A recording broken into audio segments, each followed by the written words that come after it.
வணக்கம். ஜல்லிக்கட்டை ஏன் சென்னையில் நடத்தணும்னு கோரிக்கை வச்சிங்க அப்படின்னு சொல்லிட்டு நிறைய பேர் என்ன கேட்டாங்க. எந்த ஒரு ஜாதி மத வேறுபாடு பாகுபாடு இல்லாமல் மெரினா பீச்சில் ஆரம்பித்து உலகம் ஃபுல்லாக இருக்கிற அனைத்து தமிழர்களும் நம்மளோட உரிமைக்காக ரோட்டில் போய் போராடி கிடைச்ச ஒரு மாபெரும் வெற்றி இது. அதை செலிப்ரேட் பண்ணுற விதமாக, ஞாபகப்படுத்துகிற விதமாக ஒவ்வொரு வருஷமும் சென்னையிலையும் மற்ற ஊர் மாதிரியே தமிழர் திருவிழாவாக மாபெரும் முறையில் எல்லா ஜாதி மதத்தினரும் பங்கு பெறுற ஒரு பெரிய விழாவாக நடத்தணும் அப்படின்ற கோரிக்கையை தான் நான் வச்சிருந்தேன்.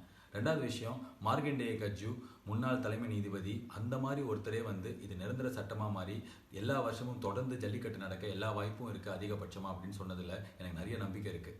ஆனால் அதே நேரத்தில் மாணவர்கள் நீங்கள் வெற்றி கிடைச்சிருச்சுல வீட்டுக்கு போங்கன்னு சொல்கிறதுக்கோ இல்லை இந்த போராட்டத்தை தொடர்ந்து நடத்துங்கன்னு சொல்கிறதுக்கோ யாருக்குமே உரிமை கிடையாது.